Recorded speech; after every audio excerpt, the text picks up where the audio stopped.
Haleluya. Haleluya.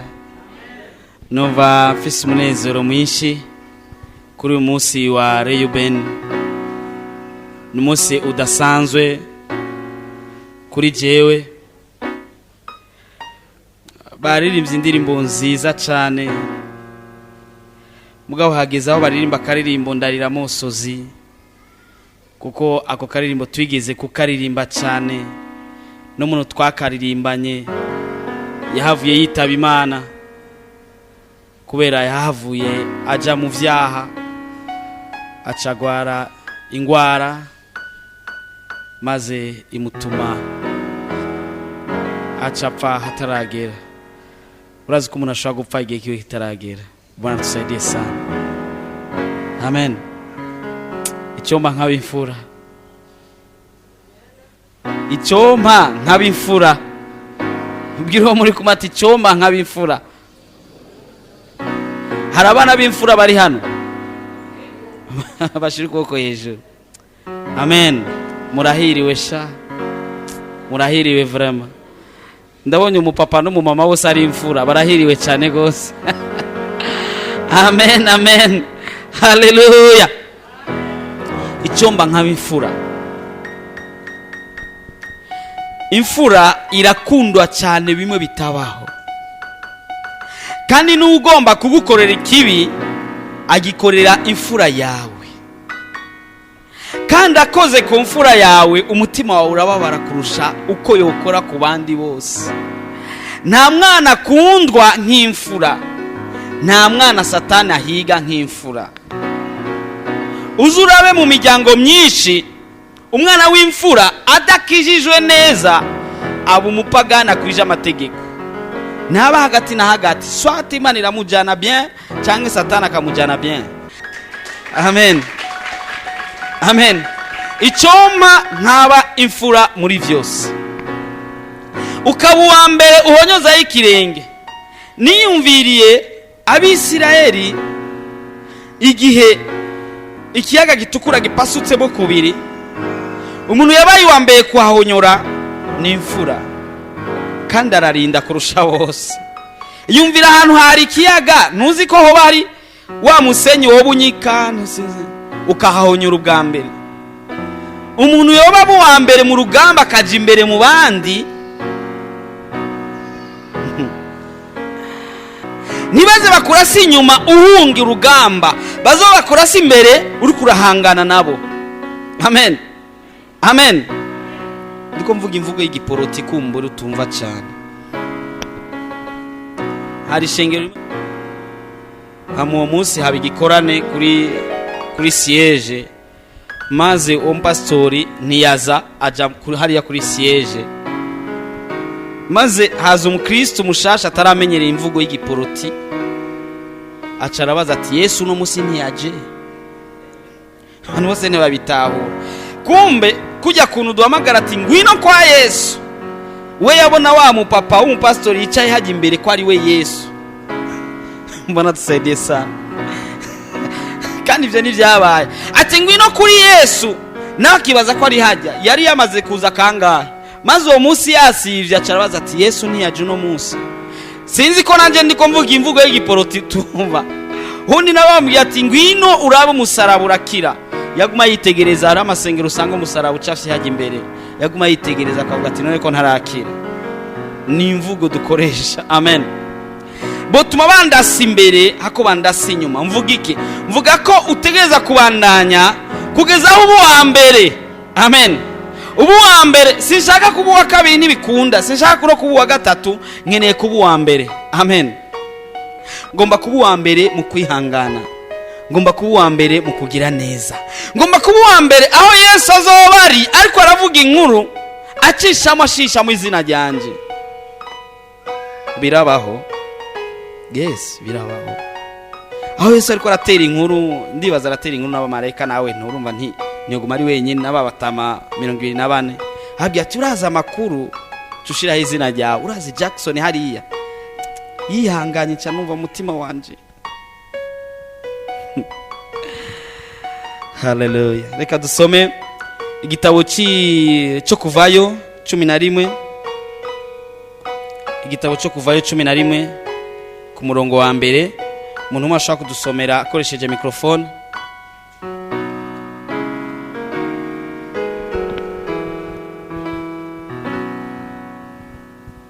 Turasaba mu izina rya Yesu.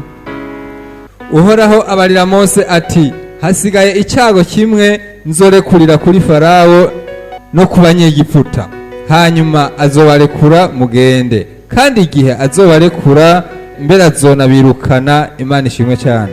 Amen.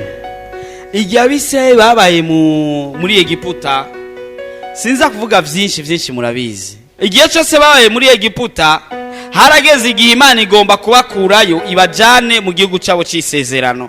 Ariko mu kubakurayo, Farao yanka kubarekura kugira ngo baje gukorera Imana yabo mu gihugu cyabo. Ariko ikintu cyahabaye nuko Imana yatanze ivyago, itanga icyago ca mbere, Farao ntiyemera. Icya kabiri kugeza ku 9, mugabo hagera icyago c'10, woravuga ati ngira ndabakore ahantu batigeze gukogwa, ngira ndamuhashure ahatigeze guhashurwa, ngira ndamukorera ikibi atigeze abona, nkore ku imfura yiwe. Imana itanga icyago c'imfura, cyari kibabaje cyane gose. Bwana saide sana. Imagine umwana w'imfura gupfa, n'uwamuvyaye nimba yari imfura nawe agapfa, n'abavyeyi babo niba bari imfura bagapfa, n'inka zabo z'imfura zigapfa, na selule zabo z'imfura zigapfa. Iyumvira ingene umutima ubabara ku mwana yasigaye. Grand frère n'umuntu wa mbere yubahwa, grand sœur n'umuntu wa mbere yubahwa, avuze ijambo mu muryango bose barumviriza. Bongo kweli? Kubera ari imfura. Ariko baravuga ati ngoma nkore ku mfura, hahandi ku mfura ndazi ko acabarekura. Mbere nta nubwo barekura gusa, ahubwo aranabirukana. Niko ijambo ry'Imana rivuga. Imfura irababaza kandi imfura iranezera kuri nyenewe. Ndakwifurije kuba imfura muri vyose. Uba imfura mu kwihangana, uba imfura mu kunesha. Amen. Uba imfura mu kugera hahandi. Uba wa mbere. Umwana wa mbere ndazi ko umwana wa mbere aza kuvuka ari uko wamaze gupanga izina. Ukiri umusore asigaye n'imyaka 20 ugire mariage ufise izina. Ndazi imisore iri hano itararongora itagira n'abafiancé afise izina y'umwana bazovyara. Mugabo maze kuvyara umwana wa mbere wa kabiri wa gatatu, umwana ashobora kuvuka akamara indwi 2 atararonka izina. Bakubaza ati yitwa nde? Sawa, si shangazi yake si umpe jina. Babaza ati yitwa nde? None we nturi nyina abo ni wowe muhizina. Mugabo wa mbere wari muhaye utaranagira mariage. Bwana tusaidie sana. Kuko imfura irakundwa cyane. Impamvu imfura ikundwa cyane niko ifise ubushobozi. Hari imbaraga Imana yashize mu mfura bitandukanye n'ahandi hantu. Harageze igihe Imana ituma uwitwa Samuel mu rugo kwa Yese kuraba uzoba umwami. Samuel abonye imfura, nigeze yiyumvira no kubaza Imana ati yavuga ati imfura kameme nawe ni imfura. Igihe cy'abami umwana w'imfura avutse, niyo baca baha imbuto bakavuga ko ari wazoca umwami. Ukatangura kuba umwami ukivuka, utaramara n'iminsi 2 ugatangura guharurirwa mu bami kubera abaye imfura. Uwiyenza akavuka wa gatatu wa gatanu babifata nko kumengana ibisanzwe. Ariko ndakwifurije kuba imfura muri vyose. Amen. Kwa muri imfura muri vyose bisigura cyakini nakubwiye nti wavansa, utumuhura n'ingorane imbere, mugabo wabaye wa mbere. Amen. Wabaye wa mbere naho uhura n'ingorane nta ngorane, mugabo wabaye wa Hakobu wa nyuma canke nca hagati niko bavuga mu kirundi cyacu. Bwana saide sana. Bwana saide sana. Umupapa yitwa Yakobo niwe yavyaye umwana yitwa Rubeni. Reyubeni risobanura ngo ndaronsa umuhungu. Mu gihe cya kera umuhungu rero kari agateka katabaho. Yakobo ajya gukorera inarume Labani kugira ngo amuhe umugore yitwa Rakeli. Yarakunda Rakeli cyane kuko yari mwiza. Mugabo Leya yari umukobwa atari mwiza cyane, mugabo afise amaso meza. Mugabo Yakobo ashima Rakeli. Umuntu wese atwara uwagomba, sivyo none? Amen, amen. Uko abameze niko ubugomba. We yari yamukuze kuba ubwiza, baca bamuha kondisiyo yo kuba umuboyi imyaka 7. Aramera kuba umuboyi imyaka 7, mugabo kandi baca bamuha Leya, kandi yari akeneye Rachel. Hageze icyo gihe bamuhaye Leya, avuga ati hako jene ugumana na Leya ntamukunda, mugabo nkeneye ko bomale Rachel. Aca yemera gukora imyaka 7. Mugabo Leya yashitse muri urwo rugo yankwa n'uwo mugabo. Amaze kwankwa n'umugabo, Leya amaze kugera muri urwo rugo, Yakobo ntiyamukunda cyane kubera uwo yakunda yari ikenereye Rachel. Amen, amen, amen, amen. Mugabo Yakobo nawe icyo yari afise mu mutima, yagomba gusohora ifura yiwe. Leya niwe yari mukuru kuruta Rachel. Hama umusore araza agomba Rachel kandi Leya ari ngaho. Wowe vyemera? Batwara ugira kabiri kandi imfura yawe ahari. Aramuhenda aca muha Leya. Amaze kubona mu ijoro ko babajana mu ijoro, amaze kubona mu gitondo avuga ye ni Leya mungwe. Problem itafanyaje? Abwira ba munkwe uli mujomba wanje none wangiriye ibiki? Ati ukeneye Rachel ndaguhinda imyaka 7. Ubu muboye imyaka 7. Ucubatwara bose ndaguhaye. Hako ugumiza ngaha imfura igume muhira mutonya we yagiye sindavyemeye. Urumva ingene imfura ikundwa? Iyo mbimenya nari kuvuka ndi imfura. Amen, amen. Ndifuza kwama ndi imfura. Leya hageze umugabo aramwanka, amwanse, Imana birayibabaza. Ikivuga ati reka ubwico Leya ngira ndamuha umwana kandi w'umuhungu. Kwico gihe umwana w'umuhungu yari sinkubu bavuga ngo abagore n'abagabo bangane. Uyo mugore yari hasi cyane. Muravyibuka cyage tubivuga uko bamufata, ntibamufata nk'umuntu. Igihe baharura abantu bavuga ati Yesu yahaye injya abantu 5,000 utarinze guharuramo abagore.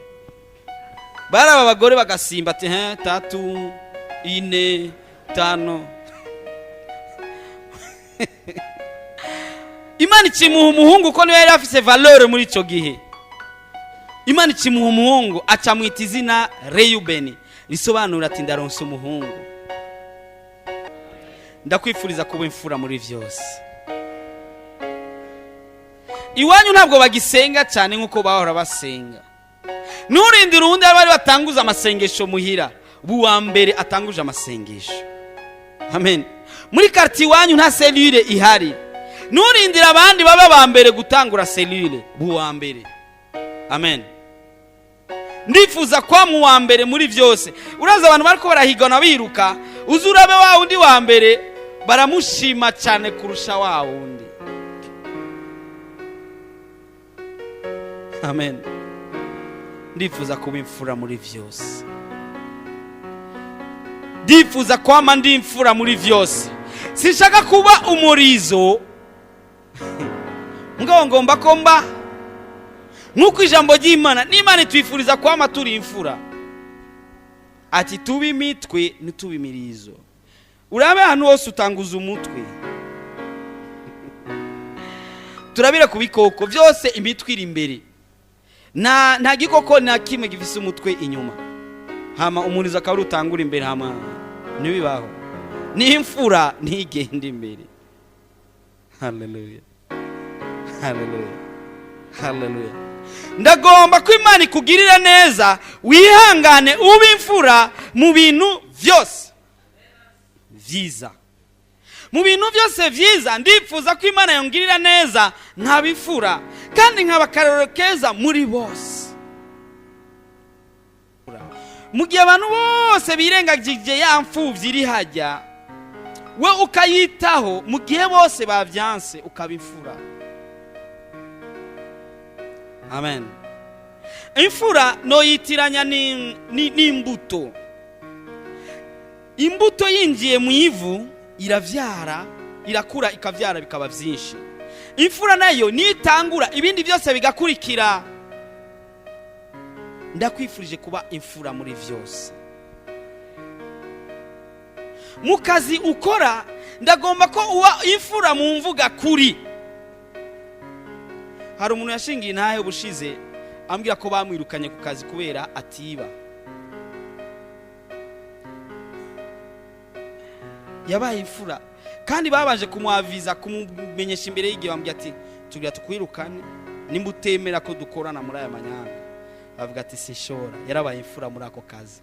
N'abazoza mu nyuma bazobwirana nubwo bamwirukanye, ntibamwirukanye burundu, babuce bamuhindura mushira mu kazi kabi cyane kameze nabi, mbwo baravyemera kandi k'amafaranga make aravyemera. Avuga ati kizima ntivye, kandi inkuru izokwamamara mu bantu bose bazoca aho hantu, bazovuga ati hari umuntu yarari ngaha atarameze nk'abandi, yabaye imfura. Fisi turero twinshi no tuvuga tworara hano muri igikorwa civuga butumwa, maze guhura n'ibintu vyinshi cyane. Reka ubifura aho waciye hose, haba inkuru nziza itandukanye n'izindi nkuru zivugwa ahandi, bazotume bakurasa imbere hakubo kurasa uri kuriruka, bazotume bakwica uri kugira neza hakubo kwica bagusanga mu nzu ya maraya. Uzotume ukena watanze ibyawe ku Mana hakubo ukena ibyawe wabihijije mu maraya n'ibindi by'ibintazi ataco bimaze, inzoga n'ibindi. Ndakwifurije kuba imfura mu buzima bwawe bwose, aho uzoca hose zibe inkuru zidasanzwe, aho uzorengana abantu bose babwirana ati ntubona ujya, bari bagombye kujya igiturire bose we aranka.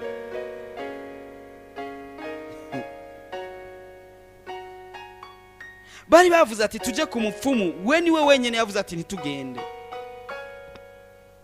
Niwe yazanye inkuru nyayo. Amen. Babagabo 12 bagenda gutata ikanani, basanze abanaki ari bigabo birebire. C'était vrai, byari ivyo. Mugabo uko bavuze inkuru nuko Joshua na Caleb batanze inkuru byari bitandukanye. Habaye inkuru y'abantu basanzwe, habaho n'inkuru y'imfura yuvuga ati ngomba mbu wa mbere avuze ibyiza. Amen.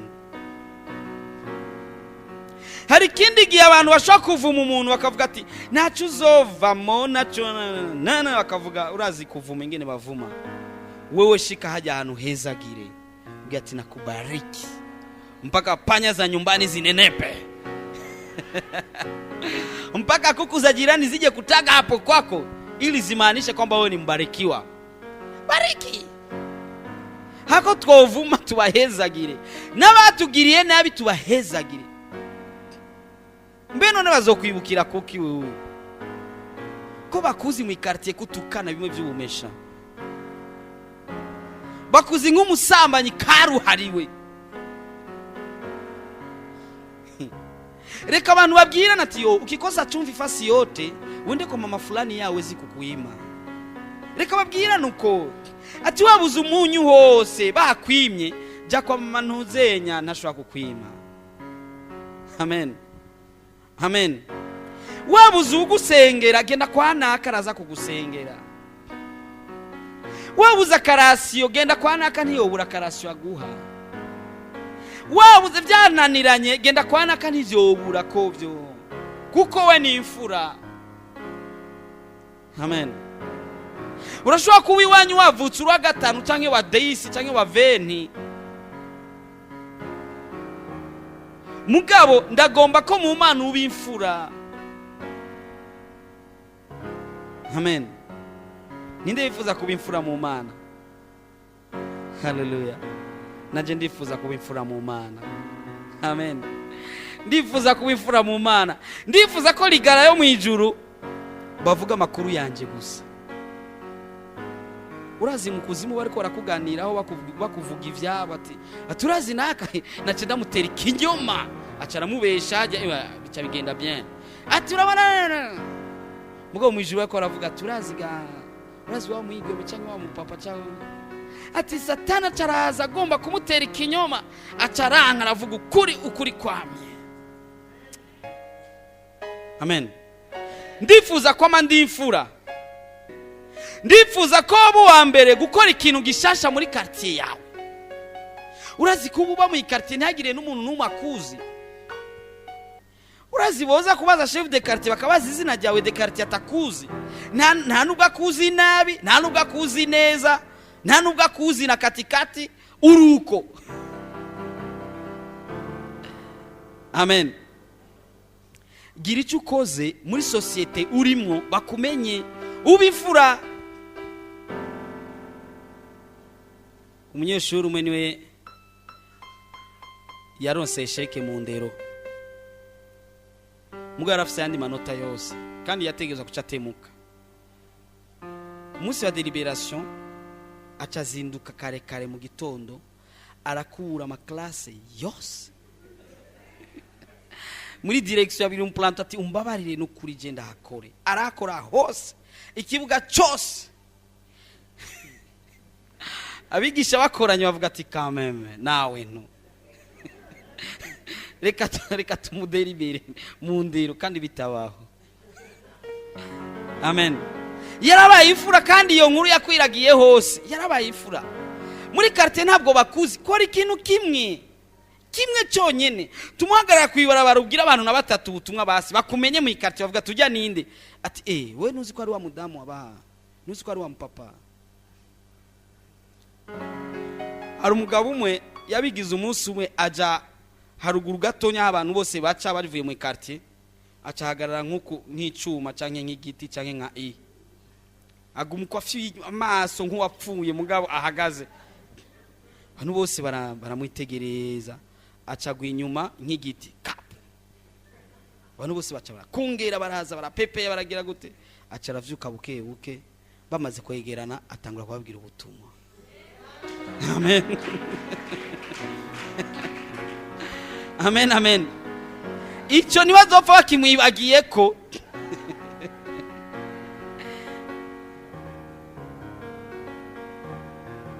urazi papa wawe bamubajije amazina y'abana ijya bakaguma ari didinganya ati nakagahungu kanje ntunzenya bakunda kumwita ntunzenya mugabo izina nari namuhaye ryari iri no. Kubera muhira nta nubwo bagutuma ngo bikunde ntibakubona hafi izina ryawe ntabwo riri mu kanwa kabo hafi cyane. Reka ubifura sha, reka ubifura muri komine uba ku kazi ubaho ukorera bakwige baburi ingene bakumenya mugo basanga uri umuntu adasanzwe uri umuntu usa n'abandi mugabo utameze nkabo uri umuntu usangira nabo mugabo utameze nkabo. Hari umupapa yambwiye ati je rero kugira ngo bamenye muranja muri bisi nkarira abantu bose muri bisi nk'uyo vyopfuma.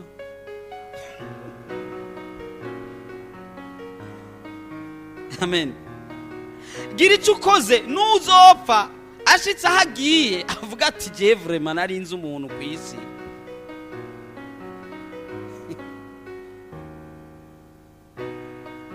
Hari umugabo umwe ngaho mugeze gupfa bagiye kumuhamba baci bashaho n'amabuye ngo ntazuke kuko hari umunsi bigeze kumuhamba baca bamusanga ari muhira yari yapfuye bien. Yari umuntu umurozi cyane babandi bihagarika umwanda muto n'inyuma y'amazu wihenduka jaho ntivyahera n'amasaha 12 yaguma uraho nibihere ukabuzwi mu kibi gusa mbwira abandi nabo bazwi mu cyiza. Amen, amen. Ushobora kwemera ukarara inzara, mugabo mwene so arara afunguye. Haleluya. Ndifuza ko ubifura. Urazifura ingene zideka. Kudeka murabyumva? Amen. Kurekera niko nibaza abo byita mu Kirundi. Imfura zirarekera gose. Ubaye imfura n'imbere y'Imana uridedaguza, uri nonaguza, uri nenaguza. Sinzi ko icyo Kirundi kibaho. Kaza aguhaye ikintu gafata. Papa aka ndakeneye kijya. Amen. Kuko uri imfura. Papa ndakeneye akaduga papa. Yesu ahari n'abamarayika n'ibinyabugingo ati yavuze vraiment niwe muhungu mukuru, niwe mfura, niwe samuragwa. Kenshi abana ba mbere bakunda kubita ba heritier. Wabwira umuntu umwe rero ijambo ry'Imana mu ijuru bakagira umunsi mukuru. Imagine kugira umunsi mukuru ku bwawe, ubura umuntu ki? Murabonye umunsi mukuru w'igihugu w'imyaka 50 tumaze twikukiye, murabona igihugu ingene cyagize. Imagine mu ijuru bakagira umunsi mukuru nk'ijya kuri wewe. Baheze umunsi mukuru nka saa 6 bakaza bumva babwiye undi muntu ubutuma bakaca bakorana kandi bakagira undi munsi mukuru.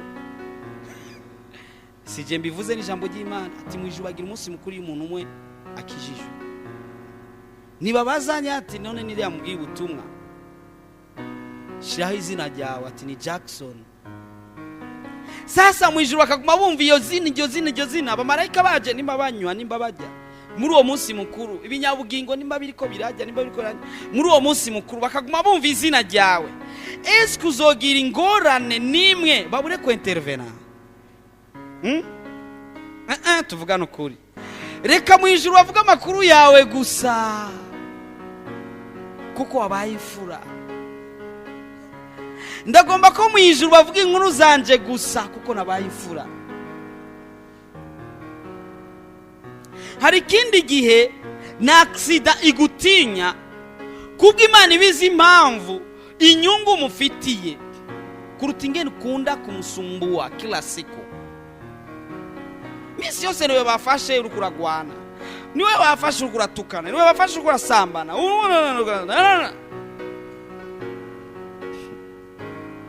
Sasa Mungu atakutendeaje na wakati unatembelea ndani ya mambo kama hayo? Mugabo wigororokeye imbere y'Imana na accident gutinya. Ndakubwije ukuri. Ngenda gushingira intahe kandi heureusement ko wo twari kumwe ari hano. Ujya musore Lazare twari kumwe. Turutse bus kuri permanence hano bita kuri kioske.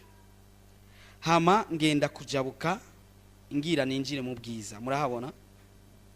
Maze haza umuduga canibwira ko ngira ndawurenge uce ngaha, kumbi imbere naho haje undi yajibangabanganwe. Cansanga hagati y'umuduga n'uhundi n'ahandi umenga hatonkwira, ni hato cyane kumbure retroviseur yashwa kungonga, haca hazamo ni moto hagati. Ndakubwije ukuri moto aho yanciye sindahazi, nimba yaciye ngaho icumukira nga sindahazi. Ujya musore twari kumwe niyagume mfite aratangara, ndabeshe Lazare. Abantu bari ngaho ntibavyumva bibaza ati uyu muntu ni gisigo ni giki, imoti muce mu icomo kibandanye. Naje naguma mfishiye amaso ndaba ko nobona abamarayika ko nibaza ati napfuye. Ndaba ni atugono bandi mu ijuru inge ndabe abamarayika. Ndabaza amazina ko ari bo Gaburiyeli n'abantu zenye.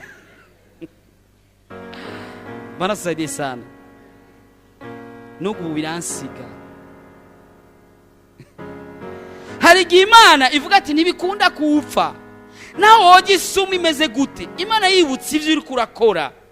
Idashobora kwemera kupfa. Naho ubwira umuntu ati ndasa. Narabwiye ko naje kumenya ko isumu ari umuti w'inzoka mu nyuma.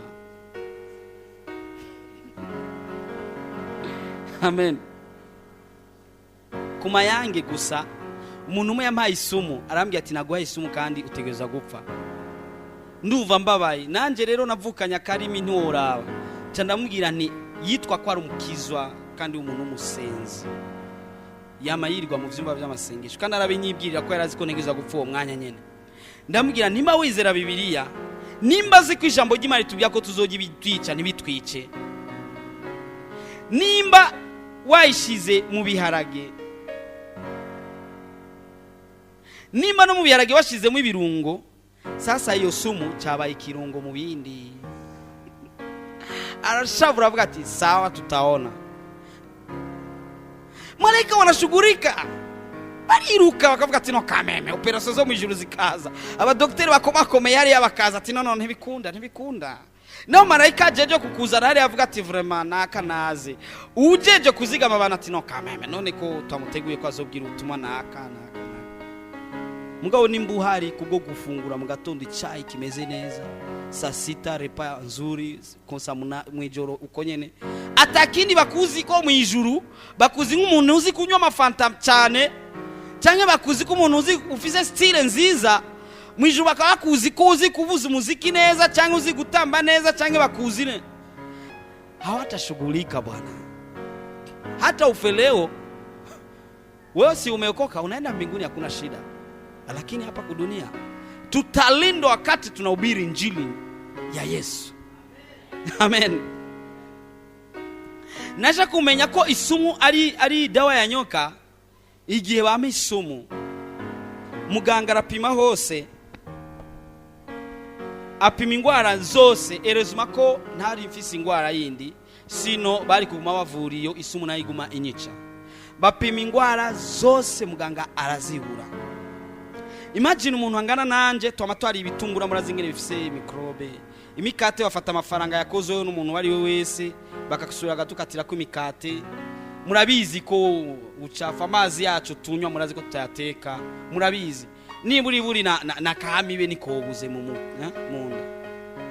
Kumbe yasumu yinjiye mu nda yanje, yica inzoka zose, ikuraho ingwara zose. Muganga ambwira ati wowe nta nakimugwaye. Ubwo naja kwa muganga abantu nkaye muri taxi ndemvye, muganga ambwira ngo genda uzorugira sport. Ngira sport ndashoboye no guhaguruka banjana muri taxi. Hacaza umuganga wundi avuye Kisangani muri Kongo, umugabo wo Murundi, cyavuga ati ingwara ndayizi yari iwacu, arapima sangana isumu rero niyo bamvuye n'ubu ndiho. Amen. Sumu ni dawa ya nyoka. Uzoguha isumu mubwira ati asante, washizemo akunyu ati ntibibishe.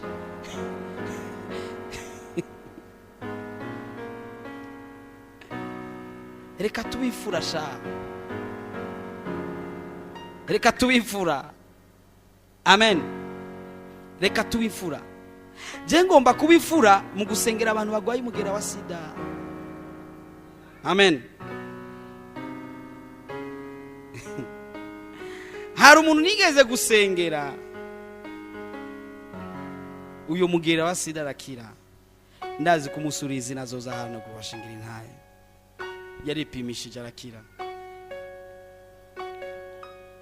Ndifuza kubifura mu gutanga, ndifuza kubifura mu kwihangana, ndifuza kubifura mu kuvuga ubutumwa, ndifuza kubifura muri byose vyiza mugabo. Mbe number 1, abandi baze bogeraho naciye. Amen.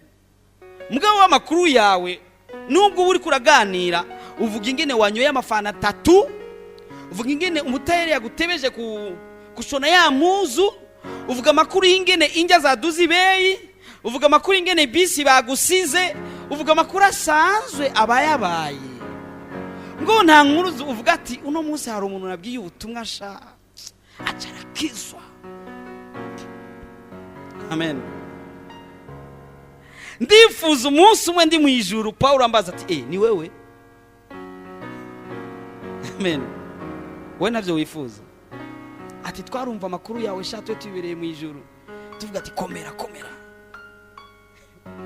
Ndifuza umunsi umwe Abrahamu na Yakobo aho bari bavuga ati kumbe ni wowe twumva. Amen. kurusha ingene mu kuzimu bavuga ati muzane shatu muhate nawe. Murabona yavuga ijambo ry'Imana kandi adukorera natwe.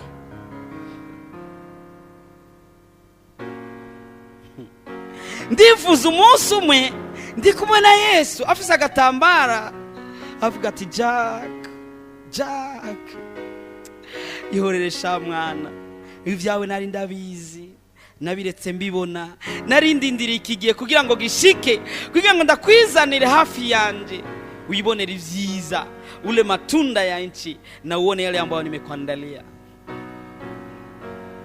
Amen. Ndifuza Imana yo mu ijuru umunsi umwe twicaye ahantu kukabuye gasayangana ahantu hariya, akorambwira turabona shapeti, urazi ahantu ko ari je naca ndagukiza hajya, nanje ndamubwira amakuru nti papa ariko wagize tekiniki yayo kugira ngo yase umuntu yinyice, byagenze gute ko nabwiye utuma abantu batatu haca haza veni. Amen. Ndifuza umunsi umwe wicaye ahantu uri kumwe n'abamarayika bakubwira ati sha aturabona bajya abantu baje hajya, bajya 5 6 8 bajya veni baje, bajya senkani baje, bajya nibo babwiye ubutumwa. Navuga ati nabo babwiriye he? Ati Yesu azotubwira iki? Azotubwira ati nari nshonje urangaburira, nari nyotewe urampa ivyonywa, nawe uzomubaza ati nakuboneye hega mwana. Nawe akubwira ati urazi ibintu kuba wamaze kubimenya, ivyo byose turabizi ko bizoba, ko bimaze kwandikwa. Amen. Birushingene bakubwira ati toka kure, ati urabone abantu barasonzuka bakaziwa ukabirukana, bagenda gusufisa impuzu wataye muri pubere, ntubahe ni muri impuzu nimwe, ugatanga bavuga ati Yesu nakubonye he? Nabwo ati bajya abantu utabibagiriye. Ndifuza kubifura, ndifuza kuvugwa neza hariya. Urazi mu ijuru rero bariko bakuvuga neza, bariko bavuga amakuru yawe, aho urucyumva umenga uriko uravyibuha wumva bongo kweli. Iyo abatumenya amakuru yacu ariko avugirwa hariya iwacu. Amen. Nindagomba kubifura, haguruke ndamusengere. Ndagomba ubuko tugiye kuza turahonyora mu mazi. Ijambo ry'Imana tubwira ati naho uzohonyora mu mazi menshi ntabwo azokurengera, mugabo uzoyahonyoramo. Amen. Nubwo uzohonyora mu muriro wa bien, bawakije bien, bakavuga ati naka tugiye tugutereremo, ukacukubita santusha ukawugwamo mbere yabo, ntacu uzoba, kuko azoba ari kumwe natwe. Amen. Ndagomba wisengere ubifura, wisengere uvuga ati Mana ndagomba kumbifura, mbe wa mbere mu gukora ikiniki cya kindi wipfuza. Ugororotse, ndazi kuri Imana udukunda, ndazi ko tubabaye papa, sinzi impamvu washimye ko tuvugana kuri ano majambo no munsi. Kubifura nta muntu numwe avyanka, mugabo nitumenye ingene tuhinjira. Reka Yesu twinjire mu bufura bwacu papa, reka ibitangaza byawe biboneke.